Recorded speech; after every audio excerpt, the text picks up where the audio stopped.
Hey Legion, welcome back. Off to another fantastic week. I hope you're having a wonderful week. Excited about this week's topic.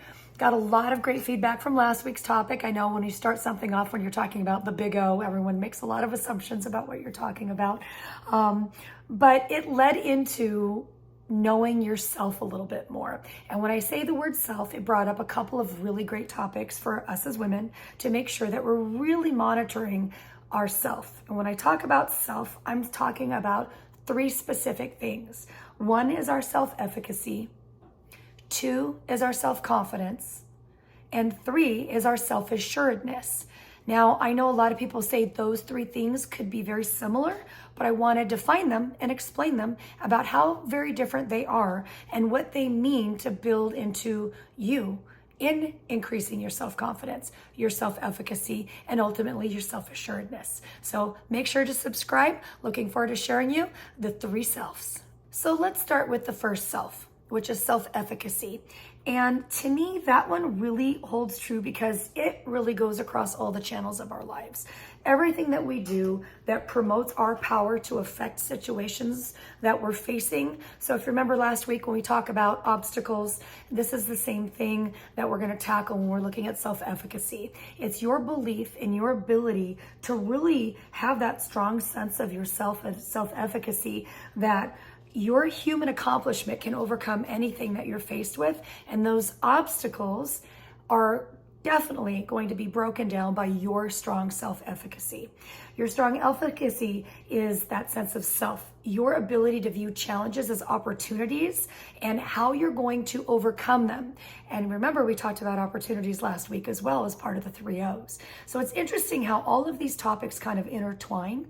And so when we're talking about self-efficacy, it's your belief in your ability that you've prepared, that you have the experience, that you have the knowledge and the wherewithal to be able to overcome whatever challenge you may face or obstacle. So the flip side to the low self-efficacy is you look at challenges as tasks or threats, and then you get defensive and you don't really manage them the way you would if you're looking at them as an opportunity, a challenge to overcome. So the difference in that self-efficacy is huge. With that strong self-efficacy piece, you're able to overcome challenges, worries, and stresses much quicker than someone with lower self-efficacy because you're looking at it as a threat, puts you back on your heels, you're worried, you question yourself, you have a lot of self-doubt. That's the other self we're not going to talk a lot about because even though it's there, you can overcome it as you build your self-efficacy. And a lot of times we talk about just life experience being the best teacher, but you have friends, you have family, you have so many people in your own legion that I know have overcome their own challenges that you can learn from as well. And that's a great tool to implement when you are faced with any kind of challenge that could potentially impact your ability to prepare and plan to overcome any obstacle that you may face or challenge in your life. The great part about that is as you grow your self-efficacy, you learn that you're stronger, you're more empowered. So when these things come up in your life, you're not just better equipped to handle them, but you're stronger emotionally. And that comes into that emotional intelligence play about facing it not as so much as stress or anxiety, but you're more willing to say, okay, let's problem solve. Let's look at this from a different perspective of strength and empowerment and how am I going to tackle that? What are my options? Remember that one from last week? I know I'm going to keep bringing all these up because they all play a part in who you, yourself, can become based on looking at things a little bit more compartmentalized and taking that emotional piece out of it because most of these things are perceived stresses and perceived attacks on who you are. They're not reality. So that's the thing you've got to remember is as you approach these things, you've got to remember that this is just your perception of it. Take a step back, take a breath, take a beat, and take it from a different angle. And I promise you'll be able to see it from a completely new perspective, and that will increase your self-efficacy and your ability to overcome the obstacles much quicker. So as we're improving our self-efficacy, I think it bears repeating that we have to also look at self-confidence. Self-confidence is different for everybody. You look at things a little more clear-headed. You're going to have a prediction and choose a course of action that's a lot faster than most, because you have the ability to overcome and compensate for some of the insecurities that maybe somebody that doesn't have the same level of confidence. The confidence comes from both the successes and the failures, but in your abilities and your skill sets and your ability to derive and draw from those as you're approaching what perceived challenge you're facing. And as we overcome failures, we realize they maybe weren't as bad as we thought or perceived. And then ultimately our self-confidence grows in ourselves and our ability to handle the situations. I know that seems like kind of a very circular argument, but it's really true. When we have different levels of stress, that is a natural reaction. Stress is meant to be there. It's our fight or flight. It's our ability to handle stressful situations. But a lot of times as we overthink things, we put a lot more pressure on ourselves. And then we really struggle with, oh my gosh, self-doubt, self-belief in our abilities. We then oftentimes will produce higher stress levels. Talk about all your cortisol levels, all your natural hormones, the dopamine, everything shoots up and goes really wonky on you. We want to make sure that you maintain those levels, and part of that is that self-confidence. I know there seems like there's a lot of people out there, women, that are a lot more self-confident. I know some have talked to me and said, oh, we're going to fake it till we make it. That's true. Sometimes you do have to do that, but you can build the skills along the way. And self-confidence also will help minimize the ability to fall down that spiral, maybe get depressed, maybe struggle a little bit more than you would.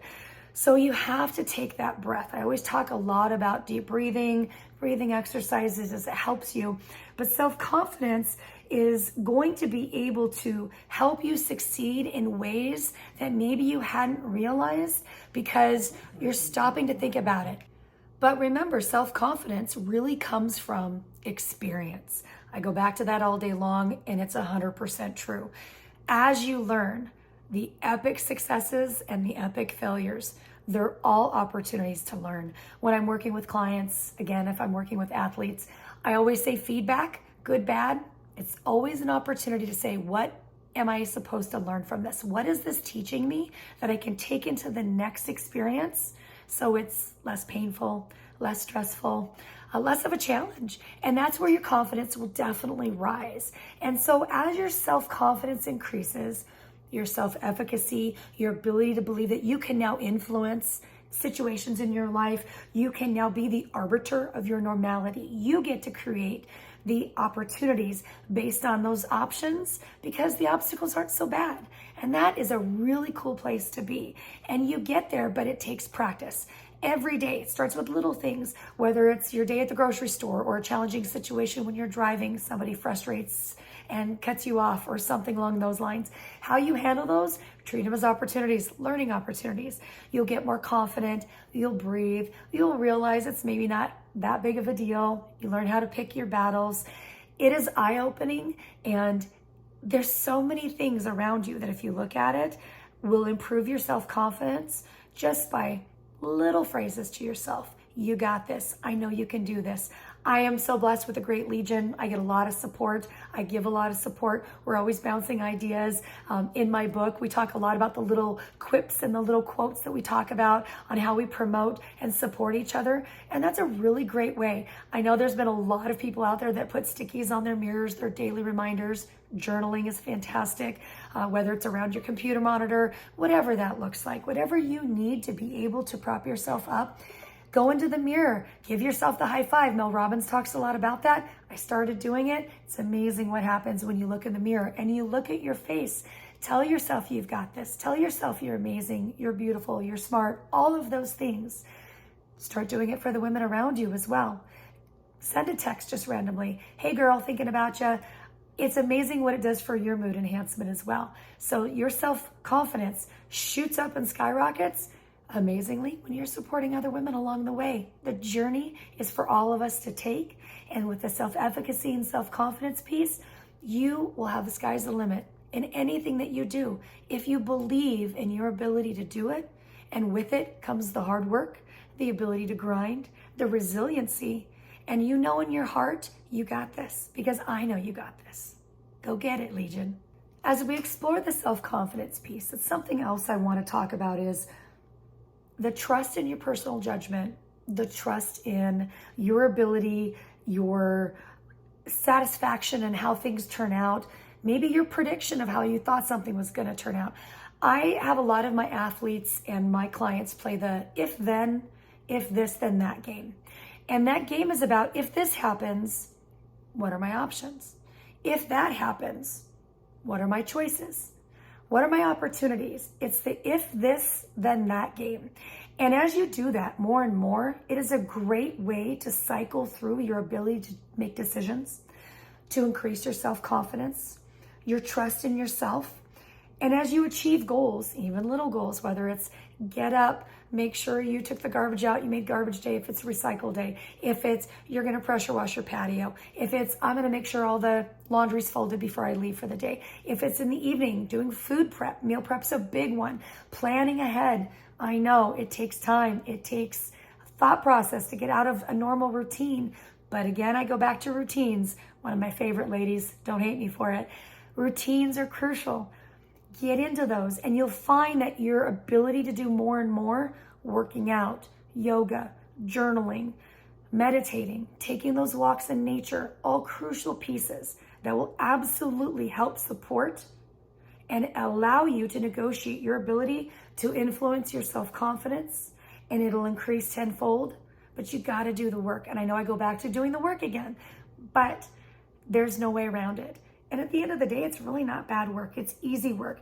When you're realizing that you're achieving your goals and you're getting more confident, you can breathe. And then it's amazing how much more you can do with your day, how much more time you have, how much more energy you have, your ability to support yourself and the family and friends and the people you love around you. It is amazing. Try it. Try it with some little things. I'd love to hear your comments. Give me some feedback. The email, go to the Legion Chronicles email. Make sure to subscribe down below. I'd love to hear how it's working for you. Please, I love it because I just want to support you and be the best you can possibly be. So let's tackle self-assuredness. I thought it would kind of be similar because I feel like I'm a pretty self-assured person, but when you look at any kind of definition, it talks about your confidence in your own ability and your character. And I thought, I thought I was pretty self-assured. I know that on a daily basis. I am questioning my character, my self-confidence, my self-efficacy. It's little things. It's anything that a comment somebody makes, a situation at work, a situation with friends or family, even strangers at a grocery store. You run into somebody you haven't seen in a while. It's amazing how the first thing you do is spiral into that, whoa, wait a minute, is it me? Now, I do appreciate when you want to self-reflect 100%, but your self-assuredness is your ability to snap out of that really quickly and go, wait, okay, I'm not going to put the blame game on anybody, but my self-assuredness knows that I know who I am and my confidence, and I know in my own abilities. And the reason you know that is, again, experience. We're not all jacks of all trades. You can be great at many, many things, but I love the willingness. Okay, let's talk about the willingness piece. We all have free will. We have our own ability to make our choices. I love when people want to always challenge that and go, well, but what in this situation? I really didn't have a choice. She made me do this. He made me do that. It was a boss. It was a coworker. It was this. Those are things that are outside your sphere of control, right? So willingness really is directly related to the things that you have control over. And your choices are yours. You have to own that. That is 100% you, and you don't get to blame someone else. I hate when people play the victim game. But again, when you're owning it, you realize, I'm going to self-reflect. I have willingness to say, what was my contribution to something that did or didn't go well, didn't work out? Was I not as candid as I should have been? Was I struggling with the person because they have really strong personality and I was really apprehensive on how to approach them? There's always ways to learn. I mean, with the advent of the internet and YouTube and TikTok and all the videos out there and so many opportunities with books and everything that you have for podcasting, there's so much to learn from. I say glean whatever you can. But going back to that self-assured piece, it is your ability to be assured in your character, who you are, what you represent, and how you want to drive and dictate your own life. And that's a big piece. you have to own the responsibility for it. So when we go back to that willingness piece, remember, it is that confidence in your ability and your character of the self-assuredness. But then let's go ahead and let's talk about the difference between that and the assertiveness. I've been told I'm pretty aggressive. I've had people say that to me, men, women, and alike, before they got to know me. And I know I'm confident sometimes. I'm self-assured in a lot of ways. But assertiveness is just your ability to be, in my mind, poised, composed, to think before you speak, to listen before you speak, to slow down, to better understand where somebody's coming from.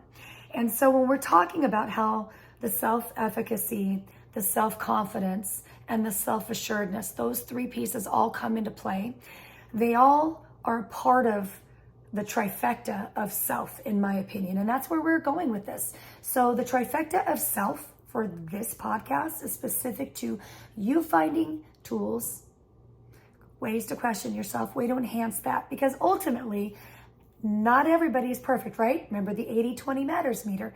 80% is what you're striving for. Maybe 1% better every day. And that's all you're really aiming for. And when I say all, I don't mean it like that. I don't mean to make it minute or make it smaller than it is. Baby steps is what makes the ginormous leaps happen. And the funny thing is, when you're doing it, you don't realize the monumental growth that you're having as it happens. And then when it does and you look back, you're like, wow, I've come so far. And then guess what?